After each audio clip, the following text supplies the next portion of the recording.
faster than a speeding bullet, I ran until my muscles burned and my veins pumped battery acid. more powerful than a locomotive. An idea is like a virus, resilient, highly contagious. Able to leap tall buildings at a single bound.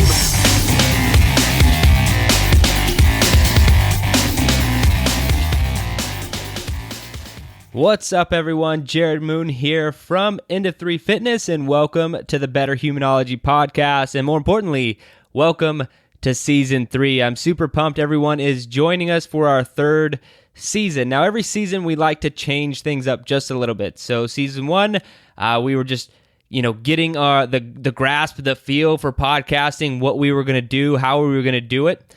And then Season 2, we got a little more structured in our interviews, and then started bringing a little more conceptual stuff and getting better. Now in Season 3, the biggest feedback we got was kind of keeping the interviews the same, because everyone likes the challenges from our guests, and everyone likes finding out what these high-level human beings have to say about their advice on becoming better. So those things are going to stay the same. Don't worry about it. But what you can expect is more awesomeness in becoming a better human being. So we're going to 2 episodes per week. You're going to get another episode later this week. I'm not going to give any teasers or reveal what it's about, but every one will be about making you better, whether that's physically, mentally, emotionally, whatever we need to tackle, we're going to do it. And I'm super pumped to release episode 2 this week, so be ready for that. And also something we're kind of doing in conjunction, sometimes the audio from our YouTube videos that we just recently started making are going to make their way into that second episode of the week. And if you're interested in following us on YouTube and what we're doing there, you can go to garagegym.tv. One more time, that's garagegym.tv, and that'll take you straight to our YouTube channel where you can subscribe and be a part of what we're doing there, because every single video we make is not going to be 100% suitable for audio, because there'll be things that you need to see since it is video, but the ones that will work, we'll throw in here periodically. But that's enough of me rambling on. The very first interview of Season 3 is Aaron Hinde. He is the co-founder and president of FITAID Beverage Company. Now, you may know FITAID. FITAID is probably their most popular beverage that they have. I'm a huge fan of FITAID personally, and so we're having him on the show, but we're not having him on the show because FITAID is an awesome beverage. While it is an awesome beverage, the reason I really wanted to have Aaron on the podcast is because a few months ago, I was down in Vegas for a business mastermind with AJ Roberts, and he had Aaron Hinde come speak to this small group of fitness entrepreneurs. And, I'd never really interacted with Aaron before. I knew who he was, but I'd never really, spoken to him in any capacity. And he just did this talk. He was there pretty much the whole time, but one of the talks he gave was kind of like these 10 lessons learned for being an entrepreneur, and things that he thought, we could kind of take to the bank in all the years of him being an entrepreneur. And some of those rules are not going to be applicable to everything we discuss, but I bring up a few of the rules with Aaron today in our discussion because some of them really, really hit home with me, and I have them all written down, and I review them quite often, and I really wanted to get him on the show, specifically to discuss some of these and discuss his story because it's very interesting. But man, some of the things that he was saying knocked me right on my ass, and so I want to see if I can bring some of that to you and kick off Season 3 the right way. So without any further ado, here's Aaron Hinde. All right, Aaron, welcome to the Better Humanology podcast, man. Super pumped to have you on today. Appreciate it. Stoked to be here, Jared. All right, so every guest knows that we start the podcast off with challenging them, giving them some challenges for their week, and I'm going to give that to you today. So could you hook us up with a fitness challenge this week? I got a dirty one for you. All right. Just put 65 pounds, so just 2 10s on a barbell. We're going to do 5 burpee buy-in every single minute. Okay. And until we hit 100 thrusters. Oh man, that does sound dirty. So five every minute that goes by, you got to re-buy in with 5 burpees. Awesome. All right, dude. And how about a mental toughness challenge? If you haven't done Wim Hof breathing yet, check it out. Anyone can message me afterwards. I've taken 2 classes on it to get the correct technique because there's a lot of bad technique out there. But Wim Hof breathing every morning, followed by cold plunge in the shower. It'll rethink the way you start your day. It's better than coffee. Awesome. Have you been doing that lately? For the last 2 years. Okay, awesome. And now I'm just out of curiosity, where were the correct courses? Was it from his site or? Yeah, I mean, that's a great resource, or you can pay for his course. I actually learned from Brian McKenzie, who had taken class direct one-on-one with him. And then another one of his friends, I'm trying to think of the guy's name, that I met at a mastermind, who's good friends with him, who's actually hiked Everest with him. And both of them when I went through it with them, like I got the exact same training from both of them. So I know that that's the right way to do it. When I YouTube it, it was like, oh man, so many people are doing it wrong. So yeah. That's awesome. All right. And how about a book recommendation for everyone listening? Just finished yesterday, The Power of Habit by Charles Duhigg. Really good stuff in breaking down, our habits, other people's habits, changing habits, kind of why we do what we do. Really good stuff. And if you have anybody that is trying to improve on bad habits, this would be a must read. All right, perfect, man. Well, I really appreciate you giving us the challenges for this week.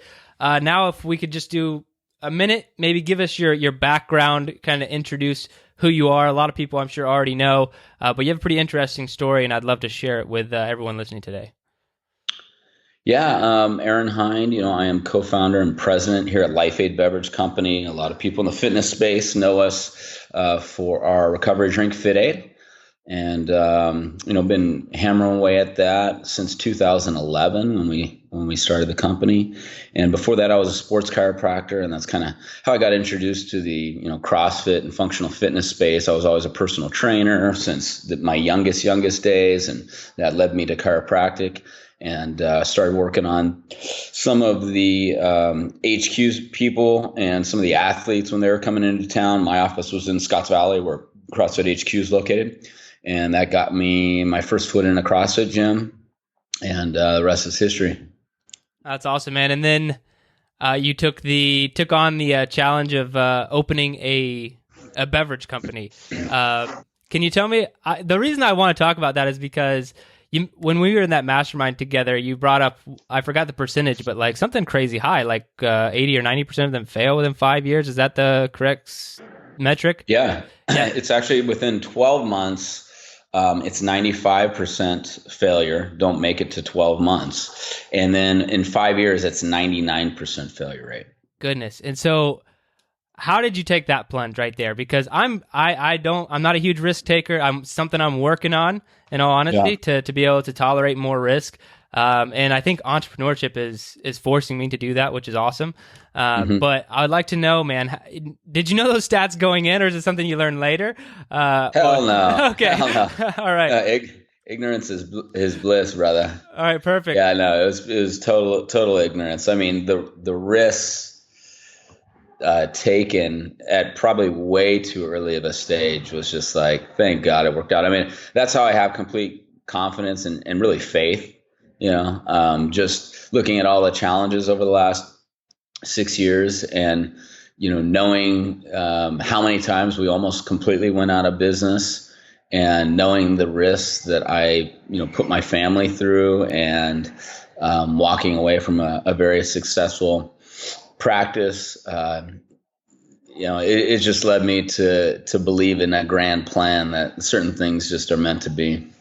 Yeah, man, certainly, and that's incredible. Obviously, it's all working out now. And if you were to run into someone who is maybe a little more risk averse, someone like me, I said it's something I'm working on, or maybe someone listening, what advice would you give to them if they're staring at a mountain? Yeah, good questions. If something seems overwhelming for you, or you're having difficulty taking the plunge, start with small risks. So, for somebody like myself, I was always, for whatever reason, just scared of heights. Like, they scare the heck out of me. So, as soon as I realized, like, hey, this is an actual issue for me, it's affecting my life at certain points in time. I went and signed up for a bungee jumping class and did bungee jumping. And then after that, I jumped out of an airplane just to be like, okay, not that that's something I want to like do all the time, but I know that I'm going to overcome that fear and do it. So I would say look at small challenges, start with those, and those will lead to you taking, bigger and risk is a broad word. I think sometimes it's overused. I mean, you shouldn't be taking stupid risks. I'm not jumping out of an airplane with no parachute on. So, make sure you're taking very calculated risks, but start small and then work your way up. Okay, great, man. I love that. And in FITAID, what was kind of and we all have our fears as an entrepreneur, right? But like, what point did you get to where you're like, okay, I think we're going to be okay? How long did that take? Because I'm sure it was a lot of like scariness in the beginning. Oh, man. We've had scary moments up to like 12 months ago, quite transparently. But I would say where I could actually sleep at night again, it took a good 2.5 years. Wow, man. And I really just like to paint that picture. And to be honest, when I talked with you when we were in Vegas, I think just hearing you talk about kind of the mindset of all that craziness, the demons, on your shoulder or in your head that are, that negative self-talk, all of those things. And with you have a company that, much larger than mine in size. And I was like, man, this guy is struggling with the same stuff that I'm still struggling with. It might be to different degrees, but I think that made me chill out almost a little bit. I'm like, yeah, okay, dude, we all deal with this. And I know a lot of people listening, because if you follow everyone's Instagram and just, social media, you think everyone's life is perfect, right? You don't ever think about like what we're really challenging. What have you found or practices have you put in place to kind of get you out of a negative spot? Yeah, I mean, first of all, you can't believe everything you see on social media. So, nobody wants to like post, oh, I'm having such a shitty day and the sky is falling, woe is me, because nobody gives a shit, number one. But I think you made a keen observation. I mean, look, the demons are there and they never really go away. And I think, I look at entrepreneurs that I look up to and that I've spent time with. I know that they have them too, and they have different demons than I have, but they're still got demons that are jacked up. And the question is, what do you do? What do you do with those thoughts? Do you dwell on them? Do you let them paralyze you? Do you let them overwhelm you? Or do you understand that you as a human being actually are in control of your thoughts and you are in control of, so I'm not saying you can all of a sudden will the negativity out of your consciousness. I don't think that that's quite possible. I mean, maybe it is with a lot of practice, but what you do after those thoughts enter your head, what do you do and how do you react to that? Do you dwell on it or do you go, oh, I see you, screw you. I'm not going to let you take over me. I'm not going to let you paralyze me. I'm not going to let you ruin my day or my week or my month or my year. I am going to take control of the situation, and how we react in those moments, I think, is what separates people that, will eventually see success and those that, are content with a life of misery. And do you think the smaller things like your morning routine, and I don't know if you have an evening routine, do you think those things help you in that process? 100%. 100%. My morning routine has been a game changer for me, and it's something that's consistent for me, that I can count on, that I know sets my day up a certain way for success. There's someone I met at, I think it was a Barbell Shrug Mastermind. His name's Jesse Elder. You can check him out online, jesseelder.com. But he said something profound to me last year. He said, we all are going to experience pain, but we have a choice whether we're going to suffer. Okay. Yeah. So there's no avoiding pain in life. I mean, we fall down, we scrape our knee, shit doesn't go our way, who knows? I mean, the bigger you get in business, the more pain there really is, you're on the radar. You get a lawsuit. You get a employee issue. You get all this stuff. Most recently, we have a private Facebook page for all of our gym owners, and someone saw someone violating map pricing on Amazon, which I have no control over, and they can put it's sold by whatever name they want. They put Life Space Aid, so it looks like it's coming from us. Of course, we take steps immediately to shut those people down when they're violating map. But people were like attacking me personally, multiple people, and then it starts snowballing, and it's like, God, I just started suffering. And I was like, all I want is for what's in the best interest here of, our gym owners. And I'm getting personally attacked by these people. And then I had to take a breath and realize, like, hey, I'm choosing to suffer here. That's on me. So instead of moping and being really upset about it and firing back, defensive negativity, I just instant message each person and explain, hey, here's what's going on. Like, if you've met me or not, like, I'm not, I'm a transparent guy. I am all about, legacy and treating people well. And like our whole community, our whole ethos here is around doing the right thing in every aspect of our lives. So I'm not perfect, but this is where we're at, and this is the situation. What happened? Here's what we're doing to correct it. And every single one of them, like, hey, really appreciate it. And it just flipped the whole scenario. But I had a choice to make there, and I started going down one direction, and then, was able to catch myself and turn it around to a positive thing. So these kind of, I guess, are really opportunities, happen all the time in our lives. And how we choose to seize those opportunities is the differentiator. And things like morning routines and mentors and a great support network and great team and good communication with your spouse or significant other, they all play a big part in it. And what role would you say mentors have played in your let's say your career over the last decade? Changed the whole playing field. So you think I just talked with one of them, 2 minutes ago. Like, awesome. These guys, whether I've met them or not, I've been fortunate enough that everyone I consider a mentor, I've actually got to spend some personal time with. And the most recent that I had been following and kind of viewing as a mentor was Gary Vaynerchuk, and I finally got to meet him in New York at his office a few weeks back. So it's all about, mentors allow you to leapfrog. I think mentors provide exactly what you need at that stage of your life. So what happens is, you may outgrow mentors over time. You'll find new mentors. It's a consistently evolving process. But if there's no quicker way to leapfrog in any aspect of your life than hooking up with a mentor. And that doesn't mean like, hey, emailing them, will you be my mentor? That's the worst way to do it, right? That means, first subscribing to, their email list or their podcast and figuring out how can I provide value. Most of these mentors that I'm with now, I ended up just writing a check to them. I wrote them a check and, bought their dog food, whatever they were selling, and engaged with them that way and created reciprocity. I know the power of reciprocity, so I gave you money, you're going to have to give me something in return, and then develop a personal relationship with them beyond, just the business transaction.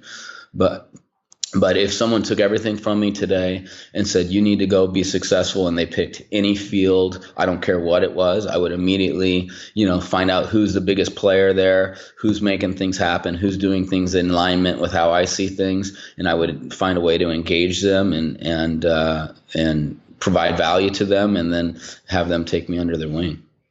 That's awesome, man. All right. Now, I wanted to hit on one thing, because when we were at that, one thing that you said just really knocked me on my ass, and that doesn't happen very often, to be honest, because I'm in a lot of self-development circles. I've had a lot of mentors, still have a mentor, things like that. But one thing you said is you are exactly where you need to be right now. And I think that one hit me on such a deep level, because we all want to be somewhere else. Typically, we're all trying to push forward. It's not a matter of like, are you present? I'm not talking about that. Just having goals and whatnot. But that one resonated with me so much because just this podcast in general is like we're all trying to become better, working on ourselves one day at a time. But you are exactly where you need to be. I was wondering if you could just elaborate, your thoughts on that statement a little bit more. Yeah, I think the biggest point of confusion that I'll clear up and differentiate, and you said them both, is where people being where they want to be versus where they need to be. And where we need to be and where we want to be are definitely two different things. And that gap, that delta can create stress in our lives, can create motivation, can create all kinds of stuff, but there's a delta there, right? And hopefully over time, as we get more mature and are moving the ship forward, that delta shrinks and becomes one with where we need to be and where we want to be, become one and the same.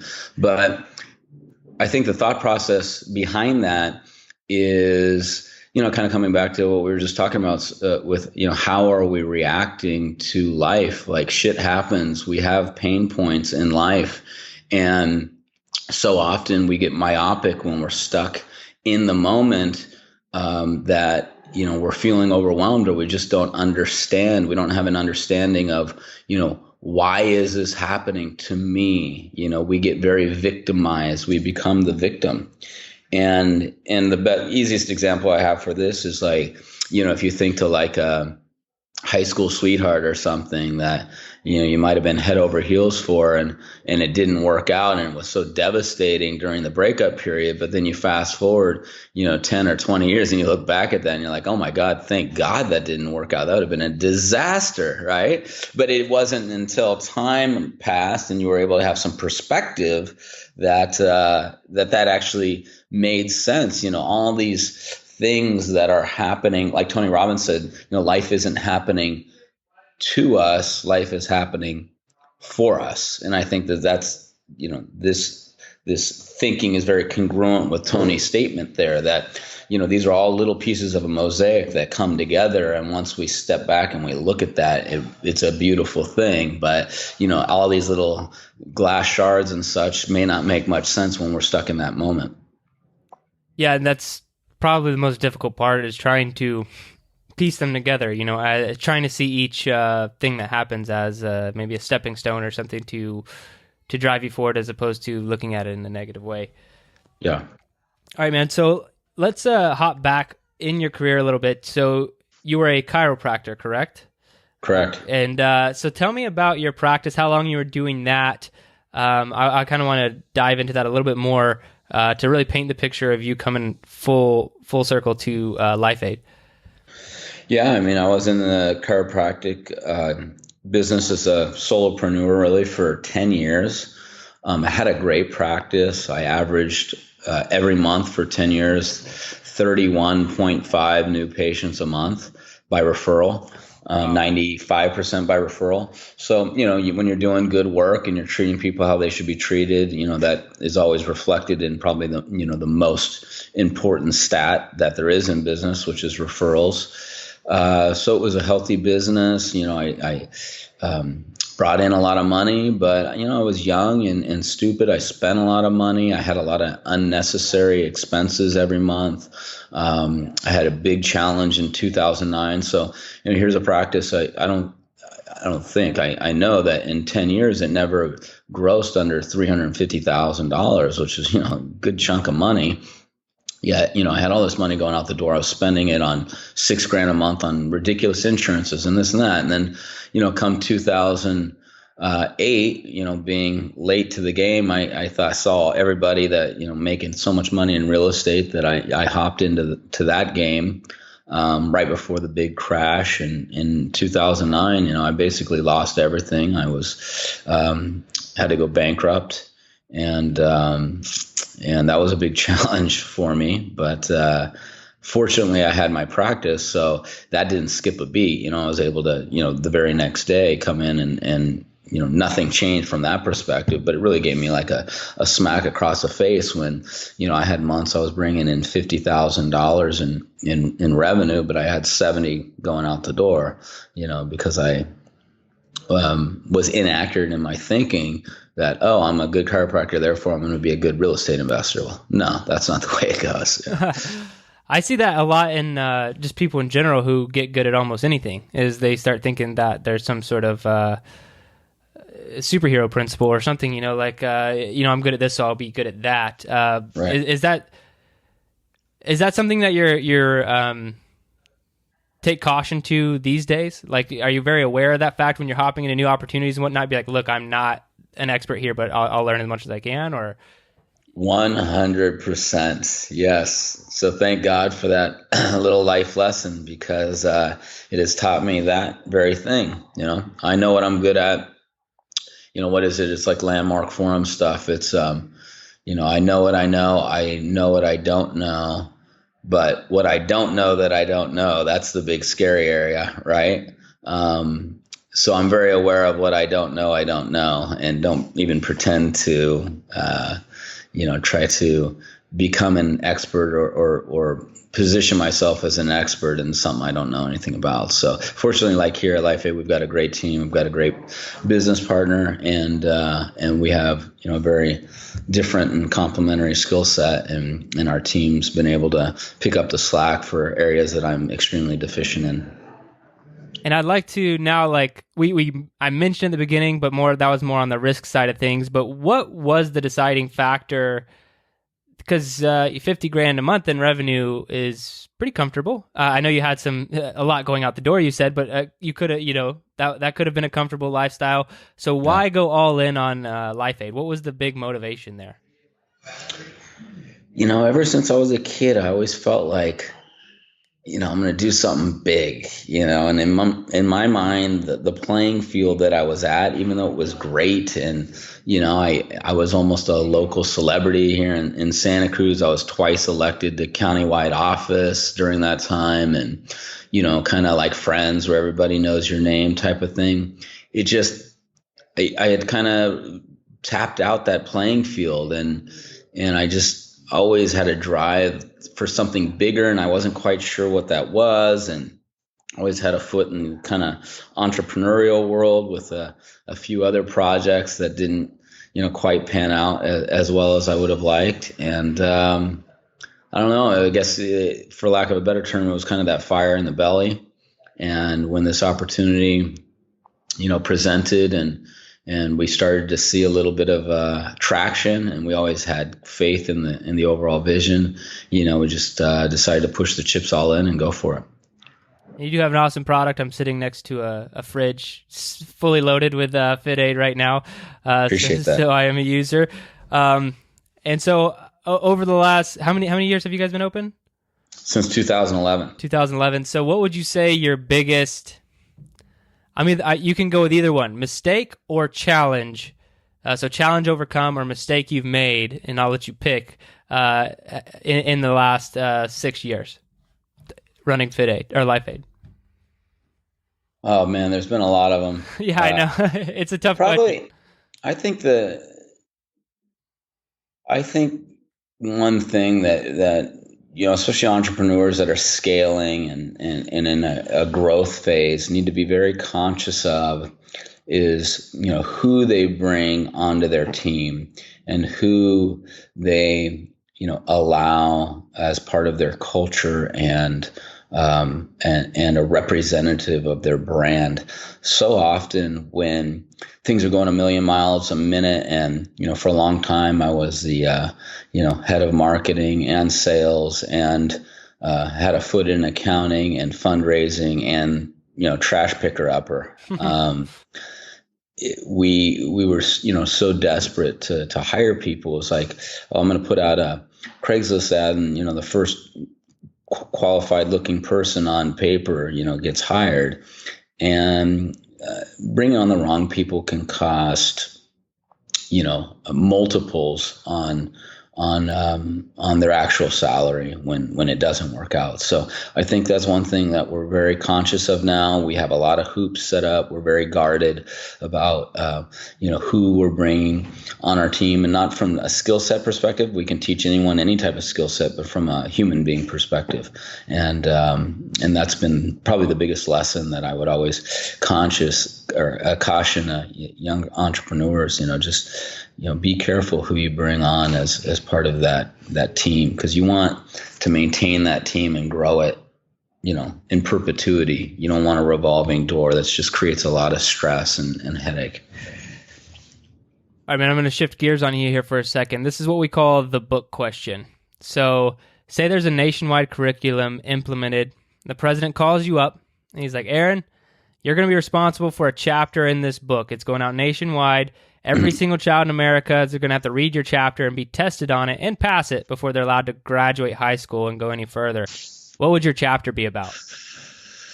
Oh, man, I need a couple chapters at least. But, I'd say the first chapter needs to be in the school system. We're always asking, what do you want to be when you, quote unquote, grow up? And the question we should be asking is, who do you want to be when you grow up? What type of person, what type of human being do you want to be? Not, what do you want to be? You can be anything you want. So I think the whole framework needs to change around that. And we need to be teaching, people to be good citizens, to be moral citizens, to have a set of ethics, to, teach people, to treat people ethically, treat the environment ethically, as they would want to be treated. So I think that's the framework. And then, number two, people need to learn sales, marketing, psychology. Like that would be my chapter of, kind of my expertise is, why do we do the things that we do? Why do other people act the way that they're act? And the more we're able to understand that and break that down, I think we can be more and more effective communicators, business leaders, et cetera. And where do you think you've picked up most of that sales, marketing background? Is it from having owned your own businesses for so long, or is it pushing forward on educating yourself through different resources, or what's been the biggest impact for you learning that stuff? Both. Being a chiropractor, it's interesting than a lot of other professions kind of in the medical community, because, if I was an MD, say I could graduate and typically I would plug into, a group practice or a hospital setting or something like that, where I'm very kind of protected. I don't need to create patient flow. I don't need to worry about billing and all that kind of stuff. So having my own practice, and it's dependent upon me and the systems I set up, really taught me a lot about systems and internal marketing, referral marketing, so on and so forth. But also there's just great resources out there. I mean, there's never been more of an abundance of information available through podcasts, through YouTube, through all kinds of free resources. And if you want to actually spend a little money, spend $12 on Amazon, and you can get someone's whole life's worth of wealth of knowledge in a book. And so, I was never a big reader in high school or college, but afterwards I really took it on. And, I don't know how many books I've read now, but I go from one to the other nonstop, either physical or audible. And that's been the biggest education source. And I think the key there, when you're educating yourself with podcasts or with books or whatever it is, make sure, from what I've been reading recently, make sure you're consuming content that's relevant to your evolution. Like, what are you looking to do next, right? Don't read something that's abstract or something that you can't apply today, or something that's not relevant to you or maybe relevant 2 years from now. You won't retain anything. So always be consuming information that is relevant to your next step in your journey. Where do you think that drive comes from? Wanting to, you say you're going book to book to book, learning information. Where does that come from? Probably my dad. He's a hard worker. He works. He's almost 70. He's still out. He'll outwork anybody out in the yard and on the tractor and digging ditches. Like, he just works. And, I never who likes to really work that hard growing up as a kid, get out in the yard, come help me out, do this and that. And, I was like, but it just stuck on me. And so, I've been working and since I was a little kid, any way I could make a buck and, bagging groceries, whatever it was, mowing lawns and just working. And I'm not afraid to work. You can't be afraid to work. I know Gary Vee is big on that right now, like put in the freaking work. And, it's just never been an issue for me. I love the volume of work. I realize I get very restless if I don't, have something challenging me, some drive to keep me going. And so I'd give most of that drive to my old man. That's awesome, man. All right, I wanted to bring up one more of the 10 lessons learned that you gave. Another one that kind of stuck with me was how you do anything is how you do everything. Because that one can be applied in a lot of different ways. But I want to just start with getting your thoughts on that one. Yeah, it's something that I drill home to my kids and especially my son when I take him to school every morning. If you take on that attitude with life. Let me back up a little bit. I used to come from more of a scarcity mindset. I think that in order to excel in one area of life, you really needed to suffer in others. And was my reality for a long, long time, unfortunately. And it really took its toll, especially on my relationships and even, with my kids not being there. I mean, I flew 52 flights last year, I was gone so much and I'm constantly gone. And it's just like, oh, well, that's what it takes to succeed. That's what it takes to grow in business. And that may be true. Maybe that is what it takes. But the fallacy, the issue with my mindset was that to excel over here, this other place has to suffer. I may have still had to put in the work and the time to make this successful, but that doesn't mean I couldn't still put in the same work and not time necessarily, but work and effort and presence in all aspects of my life. So when I'm looking at things, it's like, how's my physical shape? Am I putting in the work there? How's my physical shape? How's my spiritual shape? Am I putting in the work there? How are my relationships? How's my car? I don't want to have a nasty looking, dirty, filthy car because I know that reflects poorly on me. How do I look? How do I dress? I look like, I dress comfortably, but, I don't want to look like a complete bum because that, so how you do anything is how you do everything. How you approach life is reflective on how you're going to be successful in all aspects of your life. Take this from a spiritual perspective, for instance, like, right now I'm a convert to Greek Orthodoxy, which is kind of an Eastern Christian, very traditional Christian tradition. If you look at, and they do a lot of fasting, not that I do all the fast, I probably should do more, but they do a lot of fasting. And all traditions in religion utilize fasting quite a bit. And you think about that and you go, well, why is that?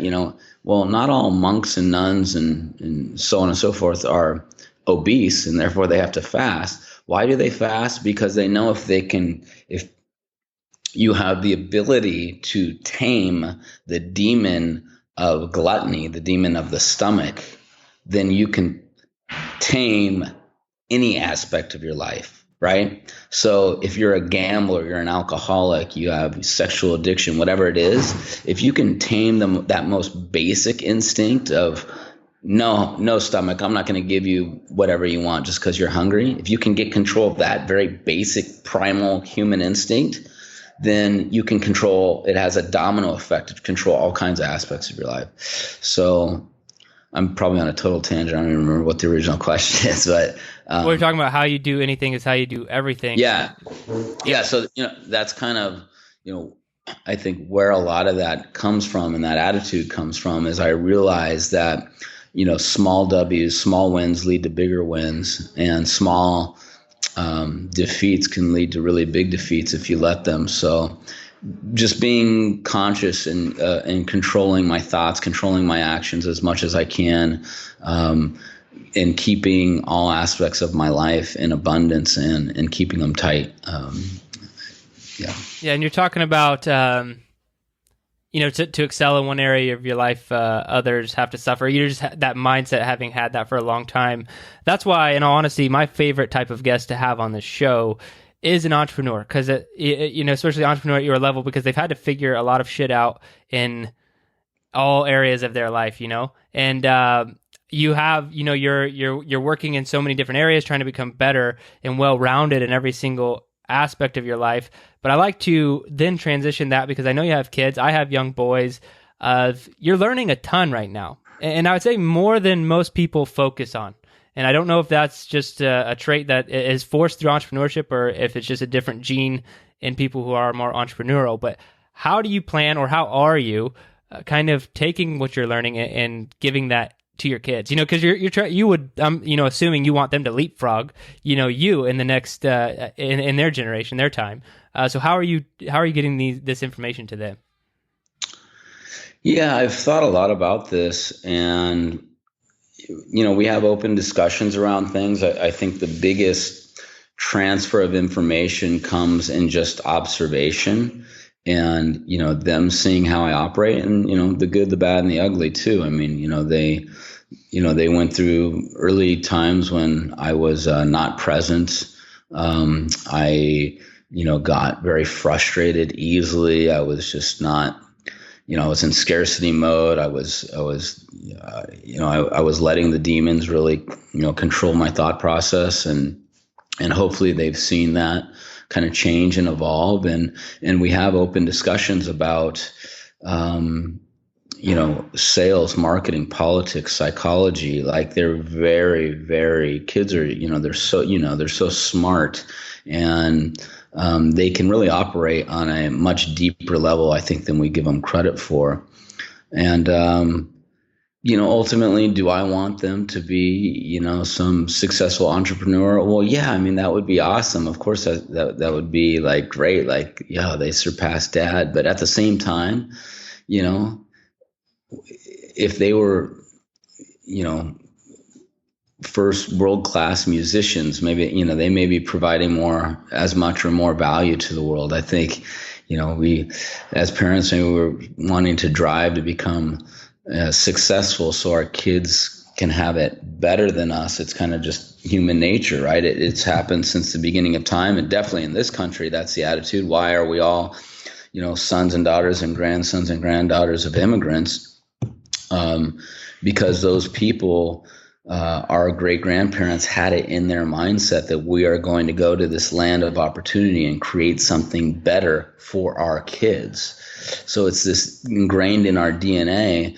But ultimately, what is that interpretation of something better for them? It was freedom, maybe freedom from persecution. It was financial. Most of them were, driven by financial well-being. But I think at a certain point in time, would I be disappointed if my kids never took on any debt load, didn't buy into this whole consumerism bullshit, and became world-class, guitar player or pianist or something? No, that would be awesome. So I'm not trying to push them, one way or another. I'm just trying to make sure that they understand that they have the ability to make choices and decisions, and those decisions will have impact on themselves and other people, and really focus on, who they want to be as a human being, not what they want to be. I love that, man. Who you want to be as opposed to what you want to be. I think that's really great. I think I'm going to start posing that question to my own kids as I move forward in fathering. But I want to move on to the quick fire questions of the show. So I'll give you a quick question and quick answer. You ready for that? Sure. All right, man. What's the hardest workout you've ever done? Oh, I don't even remember what it was. It was my very first CrossFit workout. I visited the bushes like 3 times. Everyone was laughing at me. I get a lot of that. It's like, I don't remember what it was, but it was my first CrossFit workout. That's awesome. Yeah, absolutely. I came so strong to the hole in round. It was a 3-rounder. I remember that. And a couple of my patients, I was working out with them, and I physically looked like I was in better shape than them. And so round one, I'm like, all right, I'll pace myself with these guys and then I'll pass them at the end.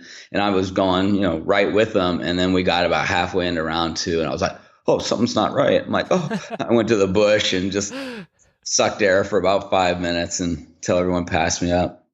That's awesome. All right, man, in your opinion, what's the best activity for building mental toughness? Best activity for mental toughness, put yourself in mentally difficult situations, constantly challenge yourself. Whatever is in that uncomfortable zone, force yourself into it. All right. If you could have one piece of equipment to train with for the rest of your life, what would it be? Thought about this before. I mean, as much as I hate the Prowler, I just feel like that thing could just keep you in shape no matter what, pushing that around. Yeah. Strap it to your body, walk around, all sorts of stuff. Exactly. Yeah. All right, man. Now here is the question of the show. Every guest gets it, and it is, what is your best advice for becoming a better human? And it's 100% open-ended. And you can take your time here.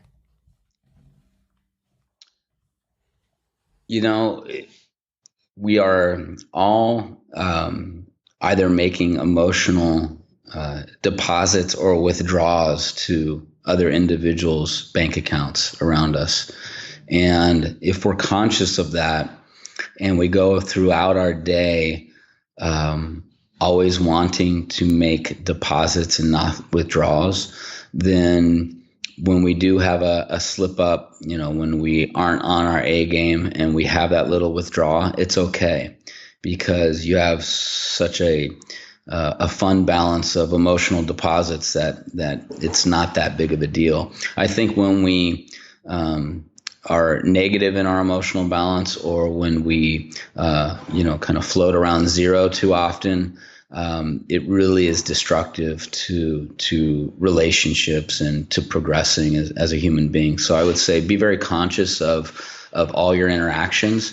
It goes one way or the other. There are no neutral exchanges, and be conscious to make emotional deposits on a daily basis to the people that you care about. I love that. All right, man. So where can people learn more about you? Where do you want them to head and check out, learn more about LifeAid and all that good stuff? Yeah. For me personally, all my handles are just my name, Aaron Hinde, Hinde. And, lifeaidbevco.com is our website. If you haven't checked it out, there's some cool kind of marketing stuff on there as far as lead gen and funnels and that kind of thing. And then, all of our individual SKUs have their own social handles. We're biggest on Instagram. FITAID's our biggest account there, just at FITAID on IG. All right, perfect, man. Well, I really appreciate your time today, Aaron. Thank you so much for being on the show. Appreciate it. It was fun.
Your best. Losers always whine about their best.